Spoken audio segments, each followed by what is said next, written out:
ਸਿੱਖ ਇਤਿਹਾਸ ਵਿੱਚ ਵੱਖ-ਵੱਖ ਰਾਜਾਂ ਰਿਆਸਤਾਂ ਨਾਲ ਸੰਬੰਧਿਤ ਰਾਜਿਆਂ ਮਹਾਰਾਜਿਆਂ ਨਵਾਬਾਂ ਰਜਵਾੜਿਆਂ ਚੌਧਰੀਆਂ ਆਦਿ ਦਾ ਜ਼ਿਕਰ ਅਕਸਰ ਹੀ ਪੜ੍ਹਨ ਸੁਣਨ ਨੂੰ ਮਿਲਦਾ ਹੈ।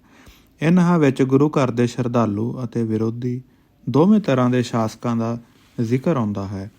ਇਹਨਾਂ ਰਾਜਿਆਂ ਮਹਾਰਾਜਿਆਂ ਨੂੰ ਬਾਬੇ ਕੇ ਅਤੇ ਬਾਬਰ ਕੇ ਦੀ ਵਰਗ ਵੰਡ ਵਿੱਚ ਵੰਡ ਕੇ ਵੀ ਸਮਝਿਆ ਜਾ ਸਕਦਾ ਹੈ।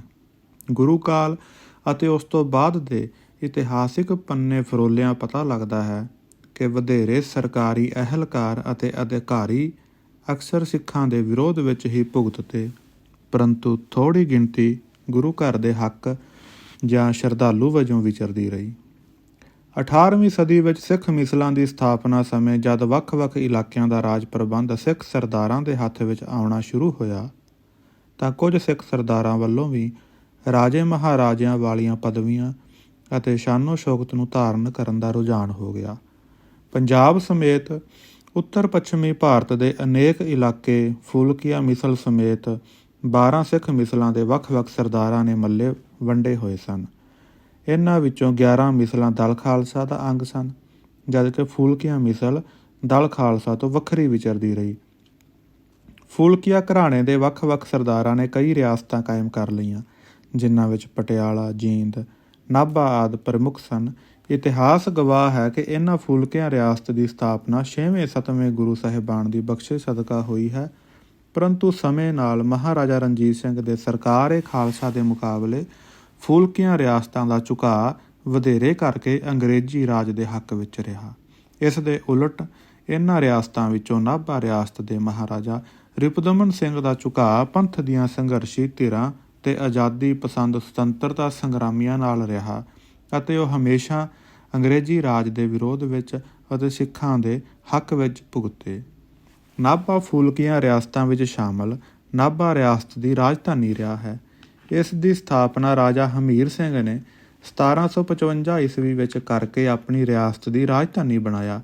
ਪਹਿਲਾਂ ਇਸ ਦੇ ਦਾਦਾ ਚੌਧਰੀ ਗੁਰਦਿੱਤ ਸਿੰਘ ਨੇ ਬਡਰੁੱਖਾਂ ਕਸਬੇ ਨੂੰ ਛੱਡ ਕੇ ਨਾਭਾ ਨਗਰ ਵਾਲੀ ਜਗ੍ਹਾ ਉੱਤੇ ਆਪਣਾ ਨਿਵਾਸ ਬਣਾਇਆ, ਜਿਸ ਨੂੰ ਚੌਧਰੀ ਦਾ ਘਰ ਕਿਹਾ ਜਾਂਦਾ ਸੀ। ਹੌਲੀ-ਹੌਲੀ ਨਾਭਾ ਦਾ ਵਿਕਾਸ ਹੁੰਦਾ ਰਿਹਾ ਅਤੇ ਇਹ ਪੈਪਸੂ ਵਿੱਚ ਸ਼ਾਮਲ ਹੋਣ ਤੱਕ ਨਾਭਾ ਰਿਆਸਤ ਦੀ ਰਾਜਧਾਨੀ ਰਿਹਾ। ਇਸ ਨਗਰ ਦੇ ਨਾਮਕਰਨ ਬਾਰੇ ਇੱਕ ਪਰੰਪਰਾ ਬੜੀ ਪ੍ਰਸਿੱਧ ਹੈ ਕਿ ਇਹ ਲਾਹੌਰ ਅਤੇ ਦਿੱਲੀ ਦੇ ਵਿਚਕਾਰ ਨਾਭੀ ਵਿੱਚ ਸਥਿਤ ਹੋਣ ਕਰਕੇ ਨਾਭਾ ਅਖਵਾਇਆ। ਚੌਧਰੀ ਗੁਰਦਿੱਤ ਸਿੰਘ ਫੂਲਕੀਆਂ ਵੰਸ਼ ਦੇ ਵਡੇਰੇ ਬਾਬਾ ਫੂਲ ਦੇ ਪੋਤਰੇ ਅਤੇ ਚੌਧਰੀ ਤਰਲੋਕ ਸਿੰਘ ਦੇ ਵੱਡੇ ਪੁੱਤਰ ਸਨ। ਚੌਧਰੀ ਗੁਰਦਿੱਤ ਸਿੰਘ ਨੇ ਆਲੇ-ਦੁਆਲੇ ਦਾ ਕਾਫੀ ਇਲਾਕਾ ਮੱਲ ਕੇ ਕਈ ਪਿੰਡ ਆਬਾਦ ਕੀਤੇ। ਚੌਧਰੀ ਗੁਰਦਿੱਤ ਸਿੰਘ ਦਾ ਪੁੱਤਰ ਸੂਰਤੀਆ ਸਿੰਘ ਆਪਣੇ ਪਿਤਾ ਦੇ ਜਿਉਂਦੇ ਜੀ ਚਲਾਣਾ ਕਰ ਗਿਆ ਸੀ, ਸੋ ਸੰਨ 1754 ਈਸਵੀ ਵਿੱਚ ਚੌਧਰੀ ਗੁਰਦਿੱਤ ਸਿੰਘ ਦਾ ਦੇਹਾਂਤ ਹੋਣ ਤੇ ਸੂਰਤੀਆ ਸਿੰਘ ਦਾ ਪੁੱਤਰ ਹਮੀਰ ਸਿੰਘ ਛੋਟੇ ਜਿਹੇ ਰਾਜ ਭਾਗ ਦਾ ਮਾਲਕ ਬਣਿਆ। ਉਸ ਨੇ 1755 ਈਸਵੀ ਵਿੱਚ ਨਾਭਾ ਸ਼ਹਿਰ ਆਬਾਦ ਕੀਤਾ। ਉਸ ਨੇ 1763-64 ਈਸਵੀ ਵਿੱਚ ਆਪਣੇ ਖਾਲਸਾ ਭਾਈਆਂ ਦਲ ਖਾਲਸਾ ਨਾਲ ਮਿਲ ਕੇ ਸਰਹੰਦ ਦੇ ਸੂਬੇ ਜੈਨ ਖਾਂ ਨੂੰ ਹਰਾ ਕੇ ਅਮਲੋਹ ਦਾ ਇਲਾਕਾ ਨਾਭਾ ਰਿਆਸਤ ਵਿੱਚ ਮਿਲਾ ਲਿਆ। ਇਸੇ ਤਰ੍ਹਾਂ 1776 ਈਸਵੀ ਵਿੱਚ ਰੋੜੀ ਦੇ ਪਰਗਨੇ ਨੂੰ ਆਪਣੇ ਅਧਿਕਾਰ ਵਿੱਚ ਲੈ ਲਿਆ। ਦਸੰਬਰ 1783 ਈਸਵੀ ਵਿੱਚ ਰਾਜਾ ਹਮੀਰ ਸਿੰਘ ਦੇ ਦੇਹਾਂਤ ਤੋਂ ਬਾਅਦ ਇਸ ਦਾ ਨਾਬਾਲਗ ਪੁੱਤਰ ਰਾਜਾ ਜਸਵੰਤ ਸਿੰਘ 8 ਸਾਲ ਦੀ ਉਮਰ ਵਿੱਚ ਨਾਭਾ ਰਿਆਸਤ ਦੀ ਗੱਦੀ 'ਤੇ ਬੈਠਾ। ਇਹ ਪ੍ਰਜਾ ਦਾ ਸੇਵਕ ਅਤੇ ਧਾਰਮਿਕ ਬਿਰਤੀ ਵਾਲਾ ਸਿੱਧ ਹੋਇਆ, ਜਿਸ ਨੇ ਆਪਣੀ ਮਾਤਾ ਮਾਈ ਦੇਸੋ ਅਤੇ ਸਿਆਣੇ ਮੰਤਰੀਆਂ ਦੀ ਸਲਾਹ ਨਾਲ ਆਪਣੇ ਅੰਤ ਤੱਕ ਰਾਜ ਕਾਜ ਦਾ ਇੰਤਜ਼ਾਮ ਚੰਗੀ ਤਰ੍ਹਾਂ ਸੰਭਾਲਿਆ। ਇਸ ਤੋਂ ਬਾਅਦ ਰਾਜਾ ਦੇਵਿੰਦਰ ਸਿੰਘ ਗੱਦੀ 'ਤੇ ਬੈਠਾ। ਸਿੱਖਾਂ ਨਾਲ ਅੰਗਰੇਜ਼ਾਂ ਦੀ ਹੋਈ ਪਹਿਲੀ ਲੜਾਈ ਸਮੇਂ ਇਸ ਨੇ ਲਾਹੌਰ ਦਰਬਾਰ ਨਾਲ ਹਮਦਰਦੀ ਜਤਾਈ। ਲੜਾਈ ਤੋਂ ਬਾਅਦ 1846 ਈਸਵੀ ਵਿੱਚ ਇਸ ਨੂੰ ਗੱਦੀਓਂ ਲਾਹ ਕੇ 50,000 ਦੀ ਪੈਨਸ਼ਨ ਨਾਲ ਮਥੁਰਾ ਭੇਜ ਦਿੱਤਾ ਅਤੇ ਰਿਆਸਤ ਦਾ ਚੌਥਾ ਹਿੱਸਾ ਜ਼ਬਤ ਕਰ ਲਿਆ। ਇਹ 8 ਦਸੰਬਰ 1855 ਈਸਵੀ ਨੂੰ ਲਾਹੌਰ ਵਿਖੇ ਰਾਜਾ ਖੜਗ ਸਿੰਘ ਦੀ ਹਵੇਲੀ ਰੱਖਿਆ ਗਿਆ, ਜਿੱਥੇ ਨਵੰਬਰ 1865 ਈਸਵੀ ਨੂੰ ਉਸ ਦਾ ਦੇਹਾਂਤ ਹੋ ਗਿਆ। ਅੰਗਰੇਜ਼ੀ ਸਰਕਾਰ ਵੱਲੋਂ ਰਾਜਾ ਦਵਿੰਦਰ ਸਿੰਘ ਦੇ 7 ਸਾਲਾਂ ਦੇ ਨਾਬਾਲਗ ਲੜਕੇ ਟਿੱਕਾ ਭਰਪੂਰ ਸਿੰਘ ਨੂੰ ਜਨਵਰੀ 1847 ਈਸਵੀ ਵਿੱਚ ਗੱਦੀ 'ਤੇ ਬਿਠਾਇਆ ਗਿਆ। ਇਹ ਗੁਰਬਾਣੀ ਦਾ ਪ੍ਰੇਮੀ ਅਤੇ ਪੱਕਾ ਨਿਤਨੇਮੀ ਸੀ।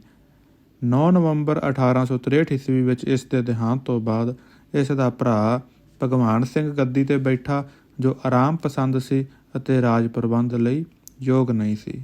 31 ਮਈ 1871 ਈਸਵੀ ਨੂੰ ਰਾਜਾ ਭਗਵਾਨ ਸਿੰਘ ਦਾ ਦੇਹਾਂਤ ਹੋ ਗਿਆ। ਉਸ ਦੇ ਕੋਈ ਔਲਾਦ ਨਹੀਂ ਸੀ। ਇਸੇ ਕਰਕੇ ਫੂਲਕੀਆ ਘਰਾਣੇ ਵਿੱਚੋਂ ਬਡਰੁੱਖਾਂ ਦੇ ਸਰਦਾਰ ਸੁੱਖਾ ਸਿੰਘ ਦਾ ਪੁੱਤਰ ਹੀਰਾ ਸਿੰਘ 10 ਅਗਸਤ 1871 ਈਸਵੀ ਨੂੰ ਨਾਭਾ ਰਿਆਸਤ ਦਾ ਵਾਰਸ ਚੁਣਿਆ ਗਿਆ। ਮਹਾਰਾਜਾ ਹੀਰਾ ਸਿੰਘ ਨੇ ਆਪਣੇ ਆਪ ਨੂੰ ਇੱਕ ਯੋਗ ਰਾਜਾ ਸਾਬਤ ਕੀਤਾ। ਵਿੱਦਿਆ ਦੇ ਪ੍ਰੇਮੀ ਹੋਣ ਕਰਕੇ ਉਸਨੇ ਨਾਭਾ ਰਿਆਸਤ ਵਿੱਚ ਕਈ ਸਕੂਲ ਖੋਲ੍ਹੇ ਅਤੇ ਵਿਦਿਆਰਥੀਆਂ ਨੂੰ ਵਜ਼ੀਫੇ ਦਿੱਤੇ। ਪ੍ਰਜਾ ਨੂੰ ਨਿਆਂ ਦੇਣ ਲਈ ਦਰਬਾਰ ਰੋਜ਼ਾਨਾ ਲੱਗਦਾ ਸੀ, ਜਿੱਥੇ ਹਰ ਆਦਮੀ ਮਹਾਰਾਜੇ ਤੱਕ ਪਹੁੰਚ ਸਕਦਾ ਸੀ। ਇਸ ਨੇ ਨਵੀਆਂ ਇਮਾਰਤਾਂ ਬਣਾਈਆਂ, ਖਾਲਸਾ ਕਾਲਜ ਸ੍ਰੀ ਅੰਮ੍ਰਿਤਸਰ ਲਈ ਮਾਇਕ ਸਹਾਇਤਾ ਦਿੱਤੀ ਅਤੇ ਮੈਕਾਲਿਫ ਤੋਂ ਸਿੱਖ ਰਿਲੀਜਨ ਲਿਖਵਾਉਣ ਲਈ ਉਸ ਦੀ ਕਈ ਤਰੀਕਿਆਂ ਨਾਲ ਮਦਦ ਕੀਤੀ। 1904 ਈਸਵੀ ਦੇ ਫੁਲਕੀਆ ਸਟੇਟ ਦੇ ਗਜ਼ਟੀਅਰ ਅਨੁਸਾਰ ਨਾਭੇ ਵਿੱਚ ਅੰਗਰੇਜ਼ੀ, ਗੁਰਮੁਖੀ, ਫਾਰਸੀ ਅਤੇ ਸੰਸਕ੍ਰਿਤ ਦੀ ਪੜ੍ਹਾਈ ਕਰਵਾਈ ਜਾਂਦੀ ਸੀ। 1898 ਈਸਵੀ ਵਿੱਚ ਫੂਲ ਕਸਬੇ ਤੋਂ 3 ਮੀਲ ਦੂਰ ਚੋਟੀਆਂ ਪਿੰਡ ਵਿੱਚ ਮਿਡਲ ਸਕੂਲ ਸਥਾਪਿਤ ਕੀਤਾ ਗਿਆ, ਜੋ ਜ਼ਮੀਨਦਾਰੀ ਸਕੂਲ ਵਜੋਂ ਵੀ ਪ੍ਰਚਲਿਤ ਸੀ। ਇਸ ਸਕੂਲ ਵਿੱਚ ਕੇਵਲ ਖੇਤੀਬਾੜੀ ਕਰਨ ਵਾਲਿਆਂ ਦੇ ਬੱਚੇ ਹੀ ਪੜ੍ਹ ਸਕਦੇ ਸਨ। ਦਾਖਲਾ ਰਾਜਾ ਸਾਹਿਬ ਦੀ ਆਗਿਆ ਨਾਲ ਹੁੰਦਾ ਸੀ। ਕੋਈ ਫੀਸ ਨਹੀਂ ਸੀ ਕਿ ਇੱਥੇ ਗੁਰਮੁਖੀ ਵੀ ਪੜ੍ਹਾਈ ਜਾਂਦੀ ਸੀ। ਨਾਭਾ ਵਿਖੇ ਇੱਕ ਇਸਤਰੀ ਅਧਿਆਪਕ ਲੜਕੀਆਂ ਨੂੰ ਪੜ੍ਹਾਉਣ ਲਈ 1892 ਈਸਵੀ ਵਿੱਚ ਰੱਖੀ ਗਈ, ਤਾਂ ਜੋ ਲੜਕੀਆਂ ਵੀ ਲੜਕਿਆਂ ਵਾਂਗ ਸਿੱਖਿਆ ਪ੍ਰਾਪਤ ਕਰ ਸਕਣ। ਅੰਗਰੇਜ਼ ਸਰਕਾਰ